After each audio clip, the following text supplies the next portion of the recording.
Okay, welcome to tutorial 9. In this video, we're going to walk through relatively quickly some extensions of the competitive market. So in tutorial 8, we worked through the buildup of the competitive market from the firm's optimization perspective. We touched on the zero profit condition briefly at the end of tutorial 8. We're going to extend it a little bit in this video. We're going to build up the notion of producer surplus, which is sort of the flip side of consumer surplus. And we'll just build this up using the tools in this class, the math tools we've been developing. You may have seen producer surplus in your intro class, and in fact, I would really expect you to have seen it before.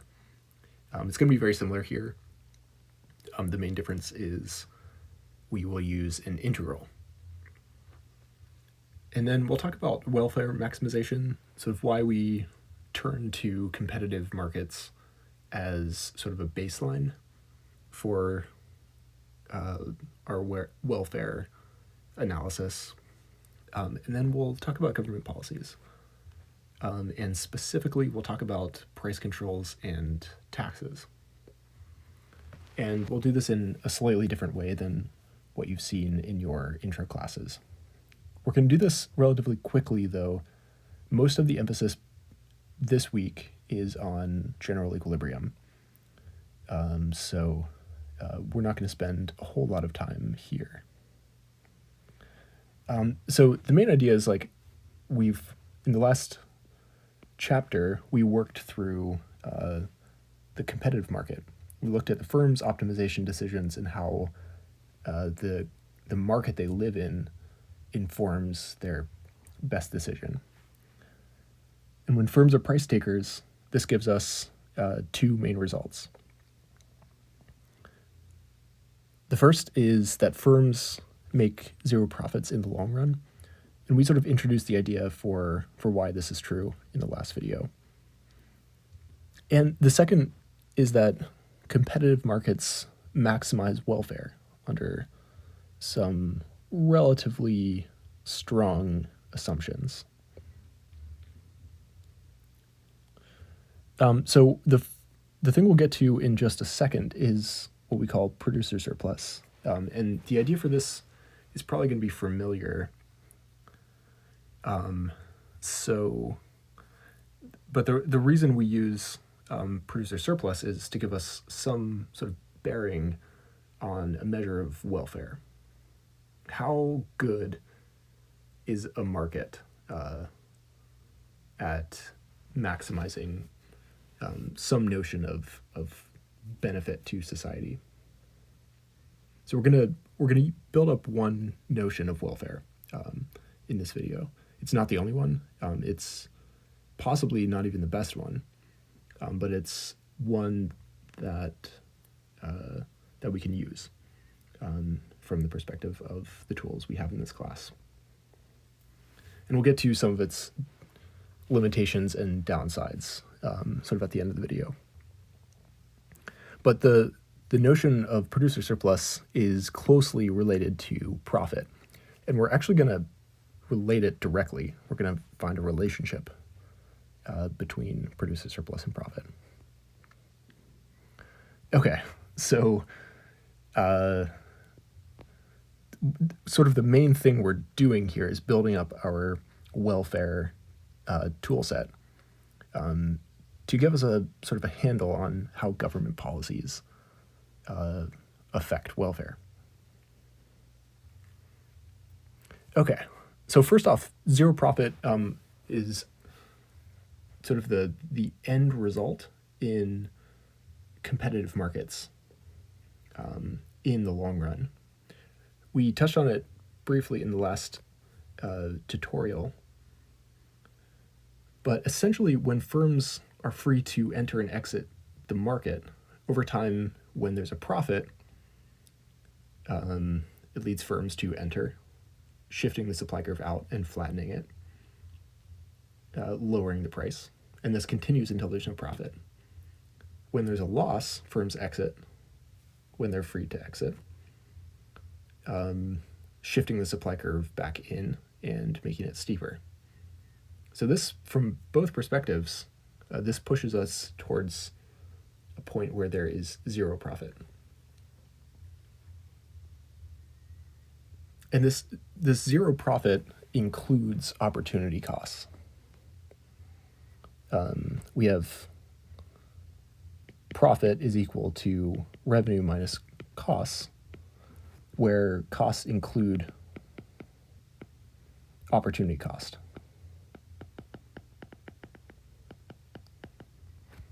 Which means this is economic profit. It doesn't mean the company is breaking even exactly. They're still able to pay their employees and everyone who's hired. They're still able to pay for their inputs. This just means there's no better use of their time and their resources. So when a market is able to replace what one firm offers with another good from another firm, we can end up with this zero profit condition. Whenever we violate this assumption, whenever firms are selling something that can't be easily replaced by another firm, this zero profit condition isn't guaranteed to hold. This sort of call this non-replaceability. So whenever a firm offers something that's non-replaceable, they can sort of charge a premium for this. And this premium is what we call an economic rent, which is essentially just the ability to charge extra for something that can't be replaced. So the notion of economic rent, that terminology came originally from the idea that landlords can charge higher prices for properties that are in more desirable locations. And these desirable locations, because they're location specific, are non-replaceable. So if you have a property that's close to like a central business district, that's highly desirable in most cities. And if you're a landlord on a property that's near a business district, you can charge extra for that property. So that's where the term rent came from. But this applies to much broader set of cases, goods, than just properties.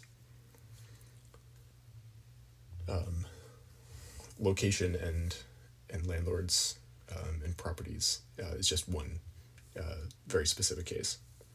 And I want to include a side note here. Back when I was a sophomore in college, I ran across this economist, Henry George. He did most of his work in the late 1800s. He wrote a book called Progress and Poverty, where he observed the land speculation around train stations. He was writing during the expansion west of trains. He saw land speculators buying up properties near train stations, and his whole theory was that because of these land rents, the ability to charge a premium for something that's not replaceable, that uh, this these economic rents were actually the driver of economic inequality. So he proposed this single tax on the unimproved value of land, which is essentially just the value of the land minus the value of the property minus the value of all of its improvements, so anything that's built on top of it. So he's really targeting the rent directly, the value of its non-replaceability. When he was writing, wealth inequality was at its highest ever recorded. I think now our wealth inequality is more extreme than it was even back then. But he built it was really interesting. He built a whole theory of wealth inequality and taxation around non-replaceability. And his idea was to capture land rents and use that as a way to tax wealth. So you can also think about elasticities. Elasticity of land is no matter what the price is, there's still generally the same amount of land. The quantity of land basically doesn't change. So no matter what the price is, whether it's really high or really low, the quantity doesn't change much. And so you can sort of capture most of the producer welfare, producer surplus, just from the single tax. It's a really cool model. Henry George ran for president in the U.S. He didn't win. And his ideas have not become mainstream. But yeah, I just leave that as a side note. His book is easily findable on the internet as a PDF for free. It's called Progress and Poverty. It's somewhat readable. It's been a few years since I've read it. So if you're interested, take a look. Okay. So the next tool we should build up is producer surplus. And this is really just analogous to how we built consumer surplus. Producer surplus is just the difference between the price sold and the minimum price the firm should receive, which is the marginal cost. So graphically, this looks like the following. We have all of the variable costs, which is the area under the marginal cost. And we have the cost, the difference between the price the firms are receiving and their minimum cost. The minimum cost they would be willing to sell for, which is the marginal cost. So typically, our marginal cost curves aren't linear, which means we need an integral to be able to deal with them. So to rewrite our producer surplus as this area requires an integral. So we integrate from 0 to q. So 0 to q. And then we're finding the area between the price and the marginal cost between these two quantities. So it's this almost triangle here. So we just take the difference between these two and then we integrate over the quantities. And so it turns out that's just revenue minus variable cost. So revenue is the entire box. It's this whole thing here. And then we take away our variable cost, which is this thing here. And that gives us our producer surplus. Now, looking back at our definition of profit, we can easily relate these two concepts. So profit is just revenue minus total cost, which we can break up into fixed costs and variable costs. And we can see these two things here are the definition of producer surplus, so we'll just sub that in. So it turns out, just from rearranging a few terms, we get the fact that profit is equal to producer surplus minus fixed cost. So producer surplus is always greater than profit by exactly fixed cost. Okay. So this allows us to sort of take a step back and think about welfare. There are lots of ways of defining welfare. The one we'll use in this class is producer surplus plus consumer surplus. And in just a second, we're going to add in government, but that's sort of lurking in the background.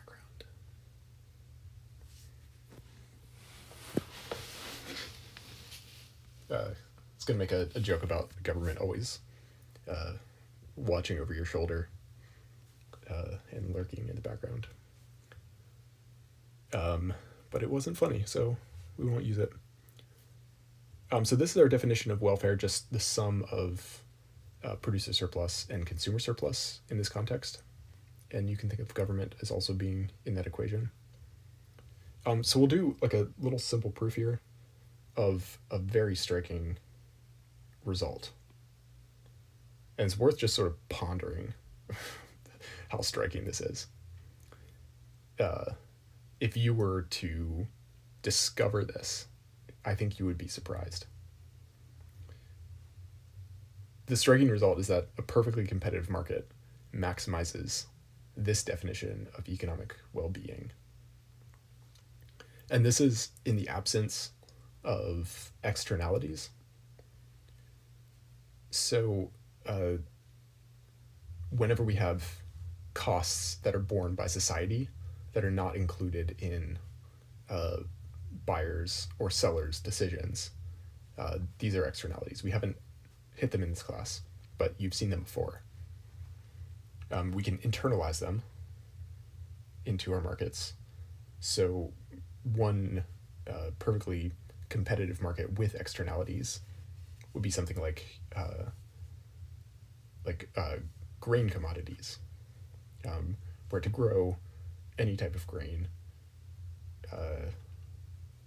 typically this is done with monocropping, which is bad for ecosystems. It's also bad for the soil typically, and there's quite a bit of agricultural runoff, particularly into the Mississippi and the Gulf, and at least in the US, and some of the East Coast as well. We get nitrogen buildups in our waterways.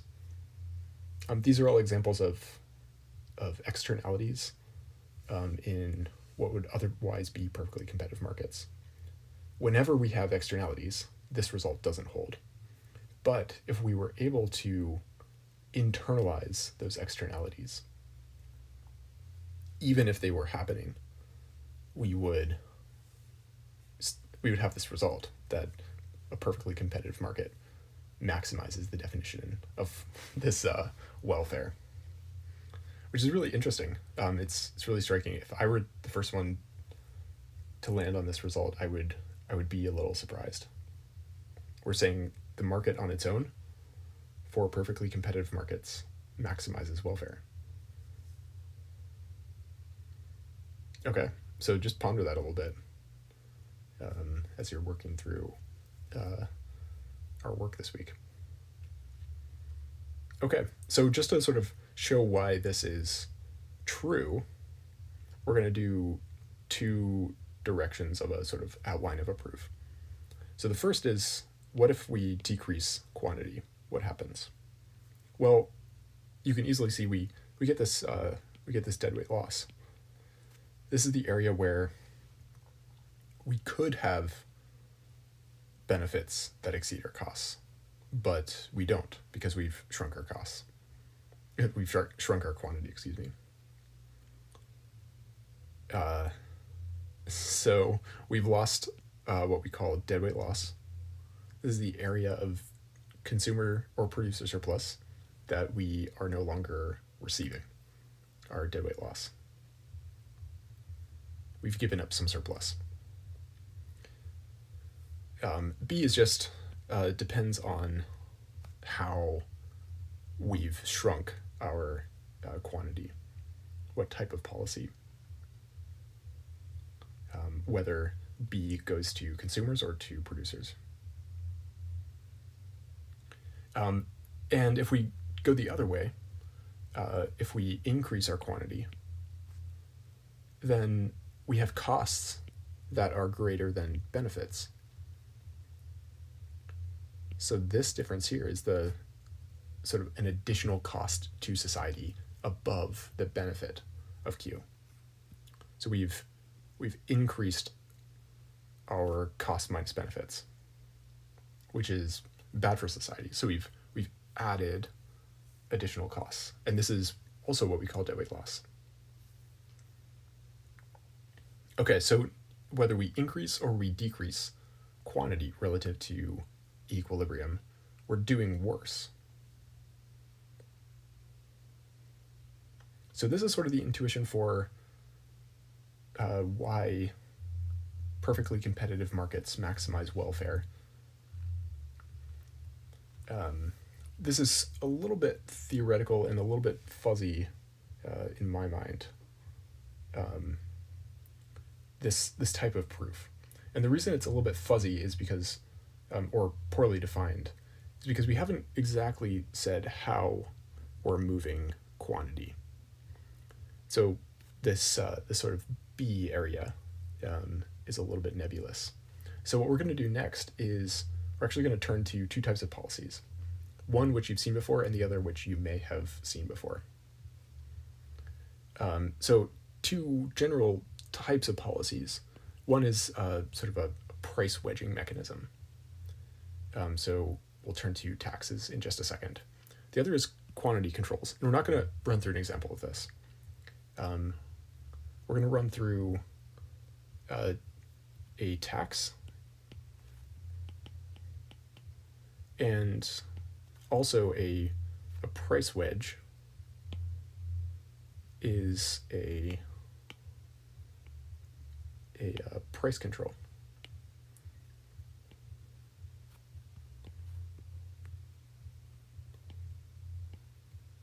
Price control. Okay, so we'll do these two examples. For the sake of brevity, we're going to gloss over quantity controls. It'd be interesting to have a model of quality controls. I'm sure it exists in the IO literature.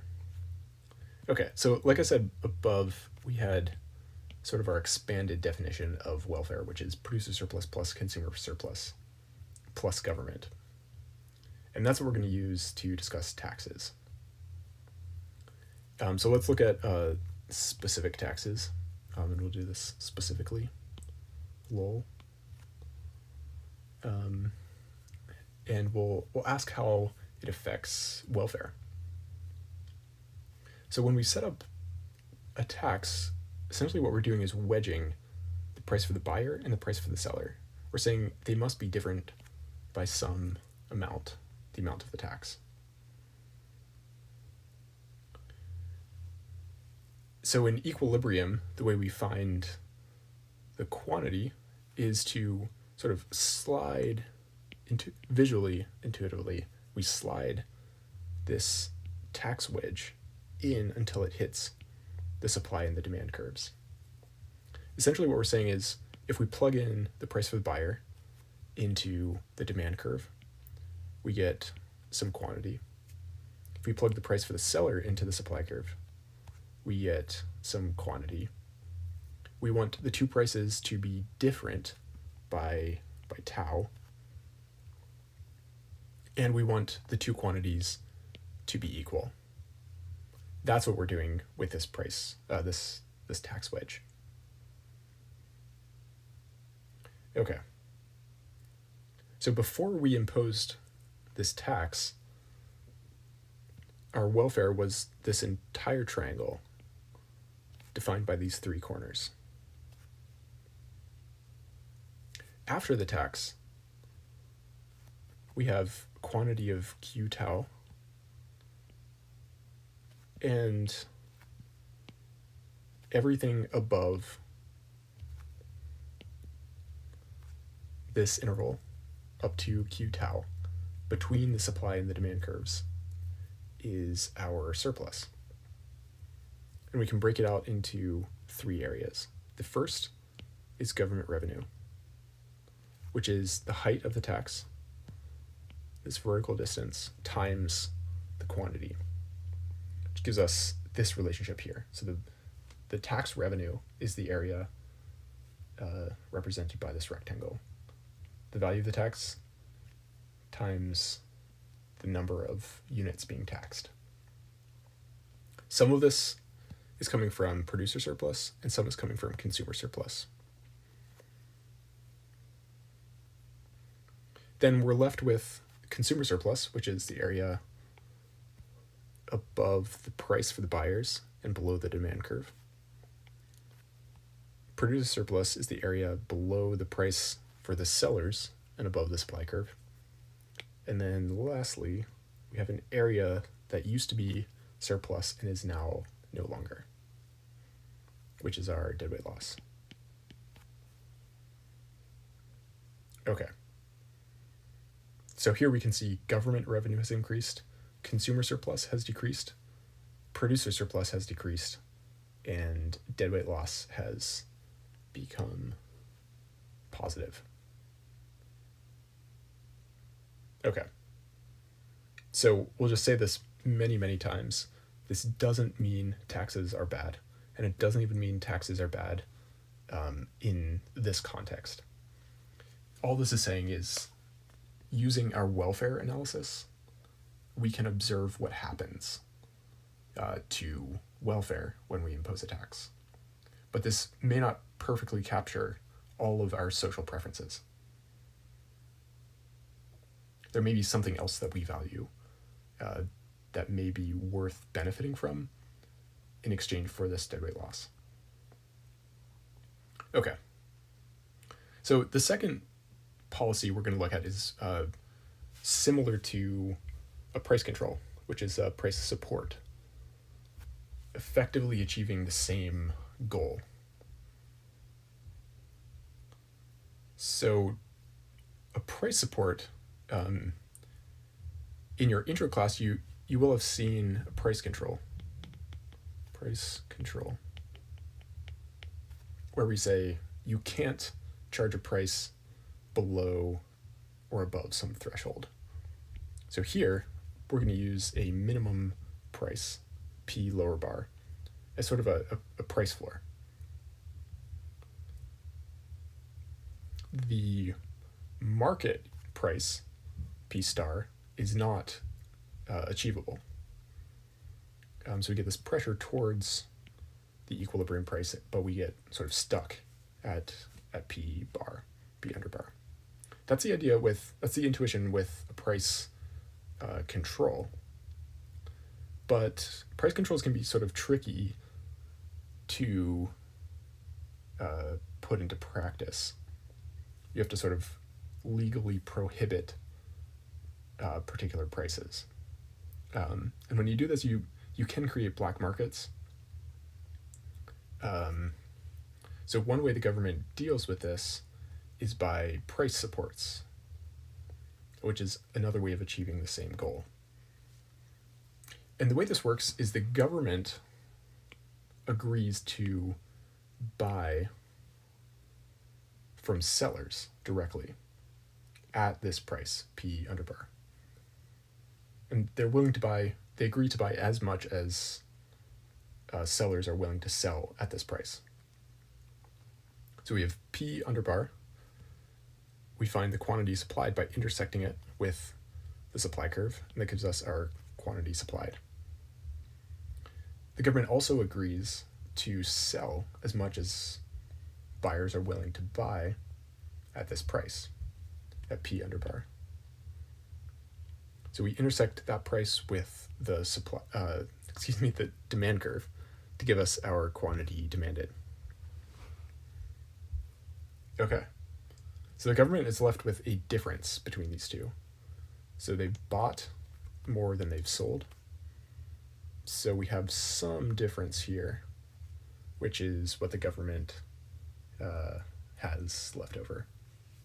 So the government's expenditure is the price times the amount they've bought, the amount that's left over.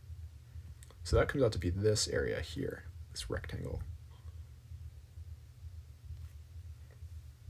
So that's how much the government is paying for this policy. So for the buyer, the price has gone up. So they've lost B, C, and D. So they originally had B, C, and D. Excuse me, A, B, and C. And now they're just left with A. So they've lost B and C. The seller went from just E and F to adding B, C, and D. B and C are coming from the buyers, and D is coming from the government. The government is spending on C and D, which is going, so C is going to the seller, and D is also going to the seller. C also used to be part of consumer surplus. The government is, so with F, we get the same result here, where it used to be part of producer surplus. Now it is still part of producer surplus, but the government is on the hook for it. And then lastly, we have these three areas here, which don't contribute to producer surplus or consumer surplus. The government is just spending them. Okay. So to outline the entire area of relevance to surplus, we can make this crazy little geometric shape here. We have double counted, let's see, this area in black. We've double counted this.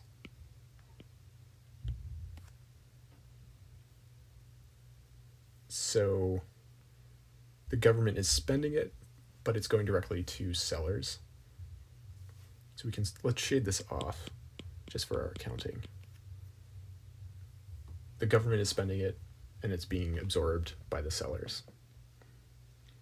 So we have G1, G2, and G3. We have A, B, and E. And we can see this is clearly less than what we had before. But what we've done here is eliminated the incentives for the black market that arise from price controls typically. So by using a price import, we're able to achieve the goal of setting the price at P underbar without generating a black market. Okay, so there's a lot more we could do with welfare in the context of perfectly competitive markets. One of the applications is international trade. And I'll refer you to the textbook. There's a really good section on international trade. But for the sake of time, we're not going to spend time focusing on international trade here. In the next video, we're going to talk about general equilibrium, which is really the main thrust of this week's content. So I will see you in the next one.